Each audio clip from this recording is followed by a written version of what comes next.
தற்போது நம்முடன் தொலைபேசி வாயிலாக மூத்த பத்திரிகையாளர் பிரியன் இணைந்துள்ளார். வணக்கம் திரு பிரியன்.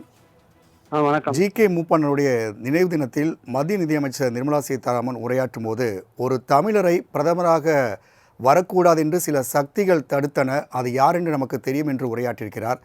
இதை நம்ம எப்படி புரிஞ்சுக்கிறது? தொடர்ச்சியாக பாஜக இந்த குற்றச்சாட்டை முன்வச்சுட்டே வராங்க.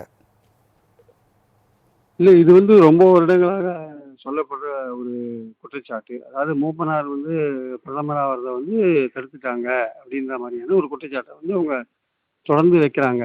பட் ஆனா அதுல கொஞ்சம் கூட உண்மை இருக்கிற மாதிரி எனக்கு தெரியல. அதாவது அந்த சமயத்துல பார்த்தீங்கன்னா, உங்களுக்கு தமிழ் மாநில காங்கிரஸும் திமுகவும் கூட்டணியில் இருந்த ஒரு கட்சிகளா இருந்தன. அதுல அங்க டெல்லியில பார்க்கும்பொழுது ஒரு காம்ப்ரமைஸா ஒரு கேண்டிடேட் இருக்க வேண்டிய அவசியம் இருந்தது. அதனால அது தேவேகவுடாவை செலக்ட் பண்ண வேண்டிய கட்டாயம் இருந்தது. எல்லாம் காம்ப்ரமைஸா தேவேகவுடாவை செலக்ட் பண்ணாங்க. அதனால மூப்பனாருக்கு அவருக்கே பிரைம் மினிஸ்டர் ஆகணும்னு ஆசை இருக்கிற மாதிரி தெரியல. அவர் பிற்காலகட்டத்தில் பேசும்போது கூட எனக்கு அந்த மாதிரியான ஒரு ஆசையெல்லாம் கிடையாதுன்ற மாதிரிலாம் கூட பேசியிருக்கிறத நம்ம பார்த்துருக்கோம் நம்ம. அதனால இது கலைஞர் தடுத்தார் அப்படின்ற விஷயங்கள் ஒரு அரசியல் ரீதியாக பல முறை சொல்லப்படுகிறது. இப்போ எதுக்கு சொல்றாங்கன்னா, டிபி ராதாகிருஷ்ணன் ஒரு தமிழர், அவர் ஆதரிக்க மாட்டேன்றாங்க வைஸ் பிரசிடென்ட்டுக்குன்றதுனால சித்தாந்த ரீதியில எதிர்த்து இருக்கார் டிபி ராதாகிருஷ்ணன். அவரை எப்படி இந்தியா கூட்டணியில் இருக்கிறவங்க ஆதரிக்க முடியும்?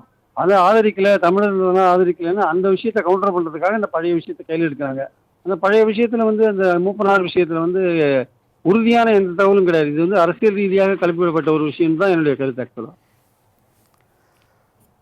ஒவ்வொரு முறையும் ஒரு குடியரசுத் தலைவர் தேர்தலாக இருக்கும் பொழுதோ அல்லது தேர்தல் என்று வரும்பொழுதும் பாஜக இந்த யுக்தியை கையில் எடுப்பதை தமிழக மக்கள் எப்படி புரிஞ்சுக்குவாங்க?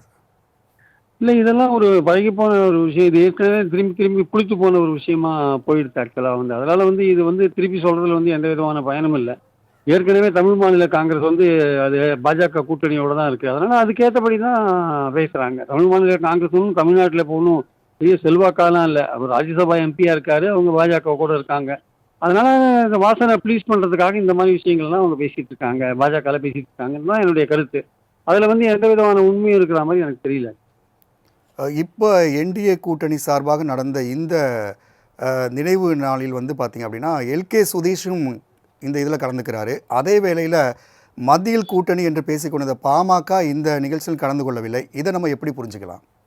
இல்லை, இதெல்லாம் மூப்பனார் இந்த மனிதர் மேல தனிப்பட்ட ஒரு மரியாதை காரணமாக நடக்கிற விஷயமே தவிர வேற ஒன்றும் கிடையாது. அது வாசன் அவர் மேல இருக்கிற மரியாதை காரணமாக அவங்க அப்பாவுக்கு ஒரு மரியாதை செய்யணும், நினைவு நாளில் மரியாதை செய்யணும் போன்ற விஷயங்கள்லாம் இருக்கிறதுனால கலந்துக்கிறாங்களே தவிர, நம்ம பிறந்த நாளோ நினைவு நாளோ இந்த நாட்களில் அங்கே கலந்துக்கிறாங்களே தவிர மற்றபடி இதுக்கும் அரசியலுக்கும் எந்த விதமான முடிச்சும் இல்லை. அதனால அன்புமணி கலந்துக்காது ஒன்றும் இதில் ஒன்றும் பெரிய ஆச்சரியம் இல்லை.